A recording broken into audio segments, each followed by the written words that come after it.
High বন্ধুরা, তোমাদের সকলকে গুড মর্নিং। আজকে আমি সকালবেলায় অনেক সকালে উঠেছি। উঠে বাসি কাজটা সেরে চান টান করা হয়ে গেছে। আজকে একটা শাকের ঘন্ট বানাবো। সাবেক রান্না আগেকার দিনে ঠাকুমারা করতো। রান্নাটা আমি দেখে শিখে গেছি, তবে এতে অনেক কিছু লাগে। আমি এটাতে অনেক কিছু দেব না, আমার হাজব্যান্ড খেতেই পারবে না। তার জন্য আমি আমার মতো করে করছি। তাতে কি কি লাগছে উপকরণগুলো দেখিয়ে দিই তোমাদের। আমি কালকে বনিয়ে রেখেছি ছোলার শাক, পালং শাক, মূলো আর শিম সিদ্ধ করে নিয়েছি, ভাপিয়ে নিয়েছি আর কি। জলটা ছেঁকে নিয়েছি।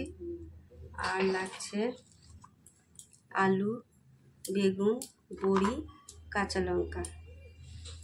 এর মধ্যে কী কী ফোড়ন দেব দেখো। আগে আমি বড়িটা ভেজে নেব।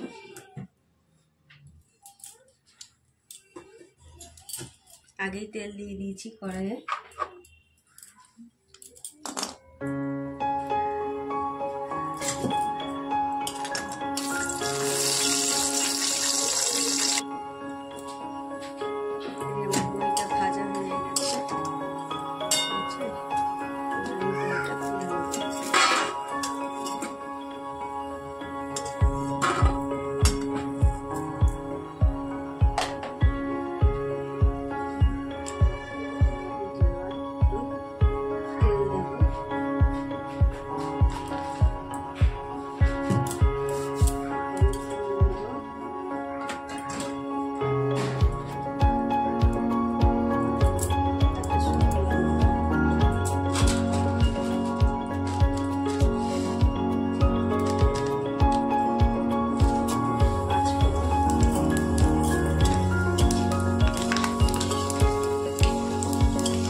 সব কিছু একা একা করতে হয়। আমার শ্বশুর শাশুড়ি খেতেও নেই, আমি একাই করি। থেকে পর্যন্ত বাচ্চা মেয়ে সব কিছু একা কাজ করে। যে সময়ে শ্বশুর শাশুড়িকে দরকার, সেই সময়ে যদি শ্বশুর শাশুড়িকে আমি না পাই, বড় হয়ে গেলে সেই মেয়েটা এখন ছোটো আছে বলে যাই হোক আস্তে আস্তে করে নিয়ে থাকছি, কিন্তু এই জায়গায় আমার শ্বশুরকে শাশুড়িকে অনিবার্য দরকার ছিল। কিন্তু তারা আমার ছেলে মেয়েকে চাই না। ঠিক আছে, আমার এই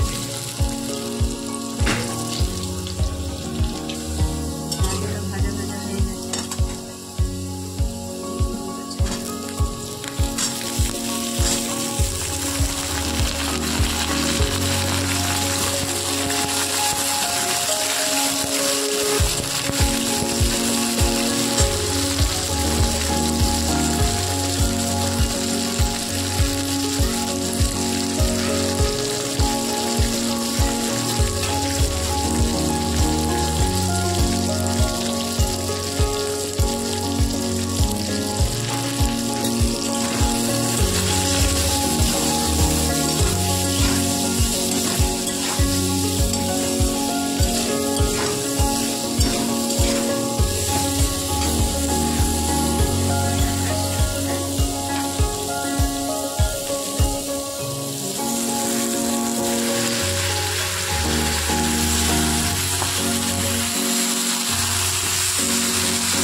স্বাদ অনুযায়ী আমার শাক হয়েই এসেছে।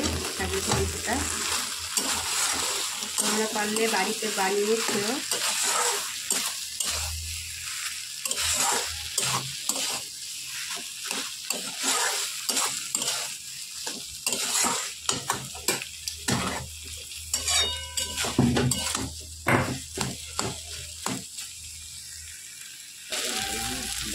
আমি এটাতে জল ছাড়াই করলাম, জল দিয়ে এক ফোঁটা জল দিবি, যা করেছি ওই তেলেই, অল্প তেলেই।